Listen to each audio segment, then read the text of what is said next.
ഓട്ട ബാങ്ക് കവർച്ചാ കേസിൽ പ്രതിയെക്കുറിച്ച് തുമ്പൊന്നും കിട്ടാതെ പോലീസ്. കവർച്ച നടന്ന് 24 മണിക്കൂർ പിന്നിട്ടിട്ടും പ്രതിയെക്കുറിച്ച് ഒരു സൂചനയും ലഭിച്ചിട്ടില്ല. ജീവനക്കാരെ ബന്ദിയാക്കി 15 ലക്ഷം രൂപ കവർന്ന ശേഷം പ്രതി രക്ഷപ്പെട്ടത് തൃശൂർ ഭാഗത്തേക്കാണ് എന്നാണ് പോലീസിന്റെ ഒടുവിലത്തെ കണ്ടെത്തൽ. പ്രതി സംസ്ഥാനം വിടാനുള്ള സാധ്യതയും പോലീസ് തള്ളിക്കളയുന്നില്ല. അന്വേഷണം വഴിതെറ്റിക്കുന്നതിന് വേണ്ടി മോഷണശേഷം പ്രതി ആദ്യം എറണാകുളം സഞ്ചരിച്ചു. പിന്നീട് തൃശൂർ ഭാഗത്തേക്ക് കടന്നതായാണ് പോലീസിന്റെ കണ്ടെത്തൽ. ഇതോടെ അന്വേഷണം പാലക്കാടും മലപ്പുറം ഉൾപ്പെടെയുള്ള വടക്കൻ ജില്ലകൾ കേന്ദ്രീകരിച്ച് വ്യാപിപ്പിച്ചിരിക്കുകയാണ് പോലീസ്.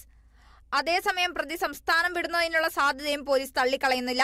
അതേസമയം അന്വേഷണ പുരോഗതി വിലയിരുത്താൻ റൂറൽ എസ്.പിയുടെ നേതൃത്വത്തിൽ പ്രത്യേക അന്വേഷണ സംഘം ചാലക്കുടി ഡിവൈഎസ്പി ഓഫീസിൽ യോഗം ചേർന്നു. എന്നാൽ കാര്യമായ സൂചനകളില്ലാത്തത് അന്വേഷണത്തിൽ വെല്ലുവിളിയാകുന്നുണ്ട്. വിവിധയിടങ്ങളിലെ CCTV ദൃശ്യങ്ങൾ ഉൾപ്പെടെ ശേഖരിച്ചെങ്കിലും വാഹനത്തിന്റെ നമ്പർ പ്ലേറ്റ് വ്യക്തമാകുന്ന ദൃശ്യങ്ങൾ ലഭ്യമായിട്ടില്ല.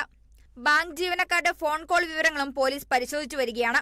കവർച്ചയുടെ പശ്ചാത്തലത്തിൽ അധികൃതർ ബാങ്കിന് മുന്നിൽ സെക്യൂരിറ്റി ജീവനക്കാരനെ നിയോഗിച്ചു. Kerala vision news, Thrissur.